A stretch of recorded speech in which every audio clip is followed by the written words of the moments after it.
Forget what the movies taught you about gunslingers and quick draws. The real West wasn't stylish or fair. It was heat that cracked skin, cold that stiffened fingers, and fights decided before a crowd could blink. Men didn't survive by swagger. They survived by precision. What kept them alive were hidden, forgotten, and often improvised methods, carried every day and used without anyone noticing. These weren't accessories. They were survival. Today, we're uncovering 13 hidden draw tricks used by real gunslingers, lawmen, and gamblers. No myths, no choreography, just raw frontier truth. So tighten your belt, steady your hand, and meet the first trick that ended fights before they began. The high right holster. Speed measured in inches. The fastest draw on the frontier didn't start with a hand. It started with where the gun sat. Real gunslingers wore their holsters high and tight, anchored at the belt instead of hanging low on the thigh. Not for looks, for physics. Every inch the hand didn't have to travel was time stolen back from death. A fraction of a second mattered when steel was clearing leather. A low-slung rig swung, slapped the leg, and introduced chaos. Motion wasted time. Time killed. A high ride stayed still. Predictable. Exact. The gun waited where muscle memory demanded it be. Surviving holsters from Texas, Kansas, and Arizona show the proof. Leather, polished smooth just above the belt line, burnished by thousands of identical draws. Always the same place. Some were canted slightly forward, matching the natural turn of the wrist as the hand closed on the grip. No flourish, no spinning tricks, no dramatic sweep. Just a straight, efficient path from hand to steel. On horseback, the advantage doubled. The barrel didn't bounce against the thigh. The grip didn't drift out of reach. Dust, speed, and motion couldn't shake it loose. When trouble came fast, and it often did, the pistol was already exactly where the hand expected it to be. Hollywood lowered holsters because it looked dangerous. The men who actually lived by them raised theirs because it was dangerous. The high right holster didn't make you flashy. It made you first. The pre-positioned hand. First doesn't mean fast. It means ready. Some men didn't wait to reach for the gun. Their hand was already there. Gunfighters who expected trouble lived by a simple rule. Never let your draw hand drift far from the grip. Fingers rested lightly on the belt. A thumb hooked near the mouth of the holster. The elbow hung loose, relaxed, harmless looking. No tension, no threat. To anyone watching, it was nothing at all. To the man doing it, it was preparation measured in inches and heartbeats. Photographs of real lawmen show the stance again and again. Not posed, not dramatic, just waiting. Shoulders easy, weight balanced, hand hovering where steel lived. Witness accounts describe fights that began with almost no visible movement. No dramatic reach, no sudden lunge. Just a tightening of the fingers, a slight turn of the wrist. Leather cleared before the other man even realized a draw had started. This wasn't about speed training. It was about removing steps. Every motion you don't have to make is time your opponent doesn't get. A man whose hand starts at his side has to travel. A man whose hand is already home only has to close his grip.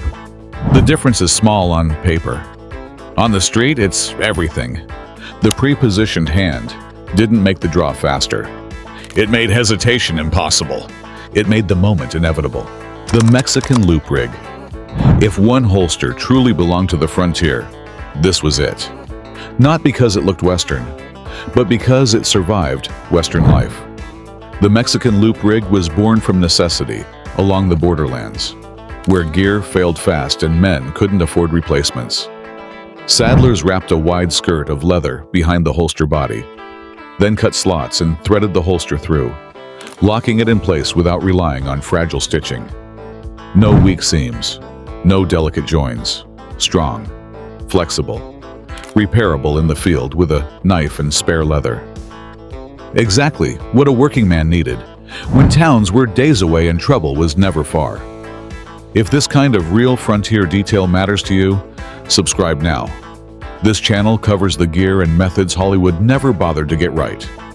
The rig rode close to the hip, keeping grit and sweat off the gun while leaving the top open for a clean, uninterrupted draw. No flaps to snag under stress. No straps to fumble when seconds mattered. Just leather, shaped by heat, dust, and repetition. Cowboys, Texas Rangers, sheriffs, and scouts adopted it quickly because it held steady in the saddle and stayed predictable on foot. The gun didn't swing, the holster didn't shift. Muscle memory stayed intact. Surviving examples tell the story better than any photograph. Skirts darkened by sweat. Edges worn smooth where hands brushed thousands of times. Stitch lines repaired and re-repaired. This wasn't gear meant to impress. It was gear meant to endure. Hollywood later polished it, lowered it, and turned it into costume. The real Mexican loop was never decoration. It was carried hard and trusted when everything depended on one clean draw. The coat sweep, hiding the draw in plain sight. The movies turned it into theater. The real version was deception. Frontier gunmen knew speed meant nothing if you telegraphed the move. Every second wasted by a visible reach could be fatal, so they learned to disguise it. A casual brush of a duster, a slight tug at a frock coat. A motion that looked polite, absent-minded, even respectful. But inside that swing of fabric, the gun hand was already moving. The coat sweep masked the reach. Cloth hid the fingers. The body turned just enough to block the line of sight. By the time the coat settled back into place, the grip was already taken, and the pistol halfway clear. To anyone watching, it looked like nothing at all until the fight was over. Lawmen, gamblers, and seasoned gunmen favored it in crowded rooms, where a sudden grab could ignite a fight too soon. Saloon accounts describe men keeping their hands low near the coat hem long before trouble broke out. Waiting, reading posture, letting the other man relax, every movement calculated to seem natural while preparing for violence. The coat sweep wasn't about being fast. It was about being invisible.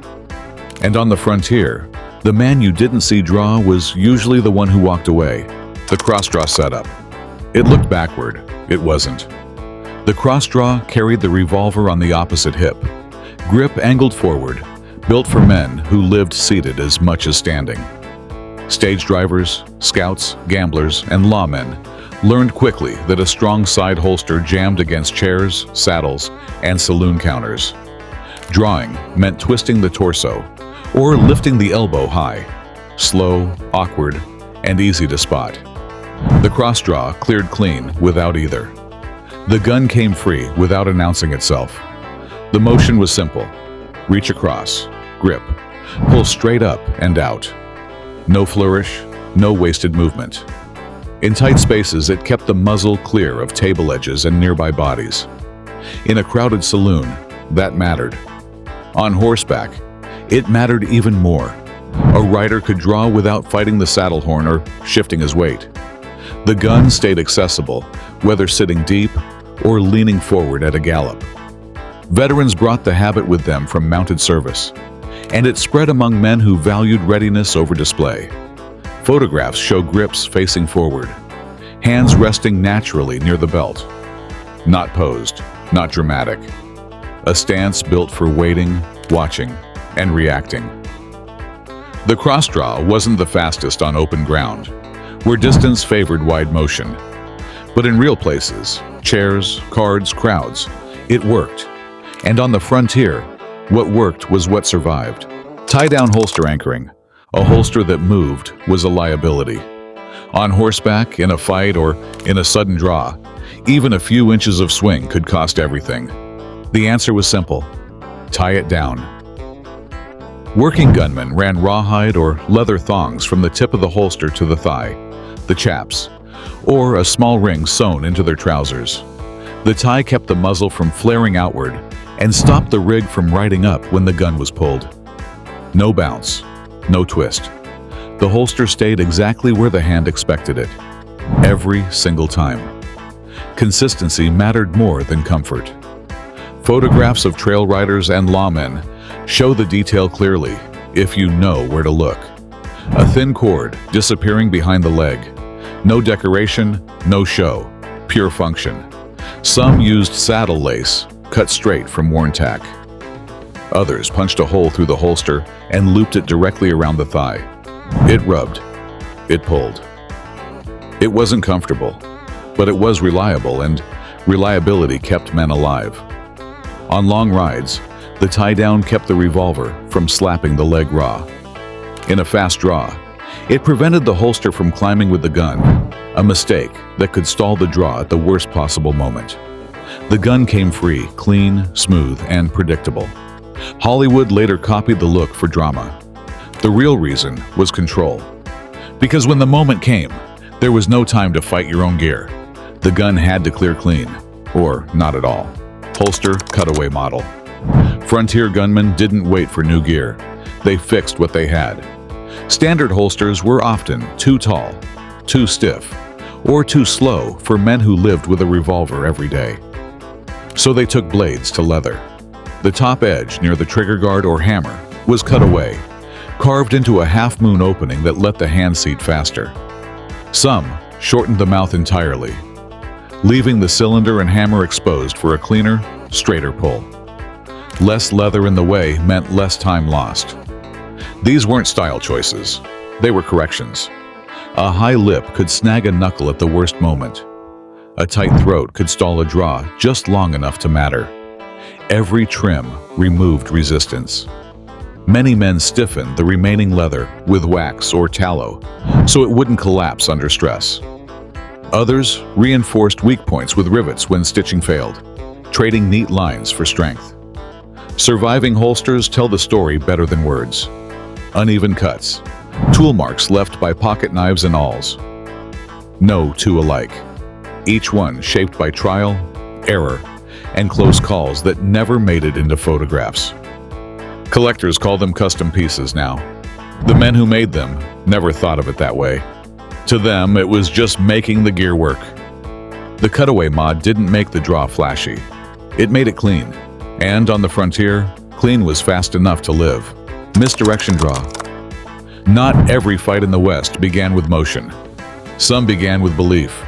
The misdirection draw was built on one rule: make the other man look somewhere else, a shift of weight, a half turn of the shoulders, a casual reach to straighten a coat or rest a hand on a table edge. Small, harmless gestures that felt natural and unthreatening.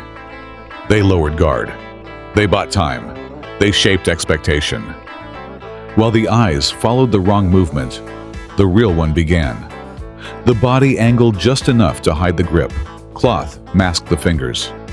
The draw started inside the shadow of a harmless action. By the time the danger registered, the pistol was already coming free. Speed wasn't the weapon. Hesitation was, and it belonged to the other man. Gamblers mastered it at card tables, where sudden motion meant instant violence from every direction. Lawmen used it in crowded saloons, where a visible grab could turn a single confrontation into chaos. Calm voices, slow words, hands that never showed urgency. The draw didn't interrupt the conversation. It lived inside it. Witness accounts describe moments where no one realized a gun had been drawn until it was already pointed. No dramatic reach, no warning, just a shift from ordinary to final in a single breath. The misdirection draw wasn't about reflex. It was about control. Because the deadliest advantage on the frontier was making the other man believe nothing was happening. Right up until it was over. Custom belt angle. Factory belts didn't decide fights. Fitted ones did. Experienced gunmen adjusted the angle of their holster until the draw followed the body's natural motion. A few degrees forward meant the wrist didn't have to fight the grip. The hand dropped, turned, and closed in one clean line. No correction, no hesitation. Every motion became instinctive, measured in inches that made the difference between life and death. The smallest change could save a man's life in a room crowded with chairs, tables, or friends who didn't notice a threat until it was too late. These adjustments were subtle and almost invisible. A belt loop restitched tighter, A holster tilted just enough to stop shifting under stress. Some narrowed the belt slot to lock the rig in place. Others widened it slightly to fine-tune the cant for a natural pull. The goal was always the same. The gun met the hand in exactly the same way every time, perfectly aligned with muscle memory. Nothing about it showed in photographs. To an outsider, the rig looked ordinary, even mundane. But to the man wearing it, every angle, every tilt, every adjustment had been trained into the body. When panic hit, the hand moved before thought. It followed the line it already knew. The custom belt angle wasn't flashy. It wasn't for show. It was preparation built into leather. And on the frontier, preparation was the edge that lasted, the half-cock shortcut. Before safeties, there was discipline. Single-action revolvers gave men a dangerous option, the half-cock notch.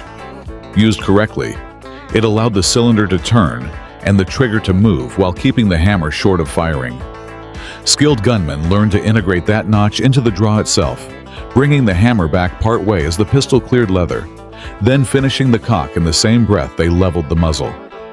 The motion was smooth, practiced, and nearly invisible. When executed correctly, it erased a fraction of time that could mean life or death. Done right, it gave an edge. Done wrong, it could end a career or a life. Worn springs, tired sears, or a thumb that slipped could let the hammer fall too soon. Accidental discharges weren't rare. Dirt floors caught bullets meant for enemies. Thighs, calves, or the hand itself could take rounds never intended to be fired. Every man who used the half-cock shortcut understood the gamble. Every draw carried risk alongside speed. Some avoided it entirely, trusting a clean two-step motion. Draw, then cock. Slower, but safer. Others drilled the motion until the thumb found the notch without thought. To them, hesitation was deadlier than danger.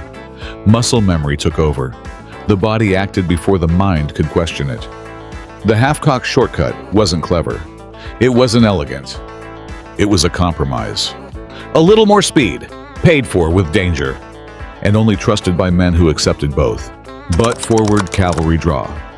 Before cowboys adopted it, soldiers drilled it.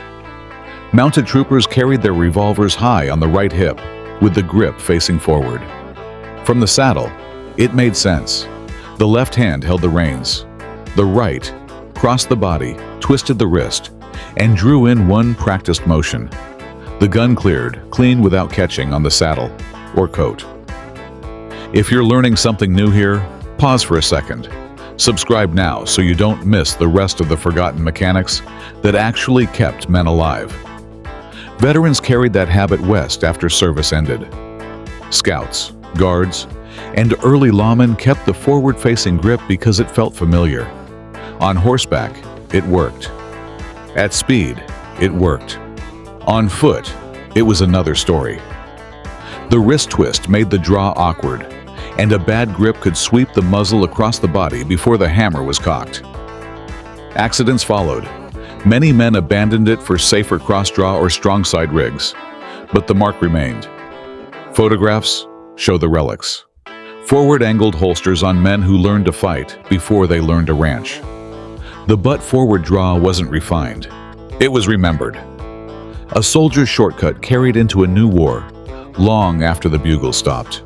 Saddle-ready sidearm positioning. Life in the West wasn't spent standing still. It was spent riding.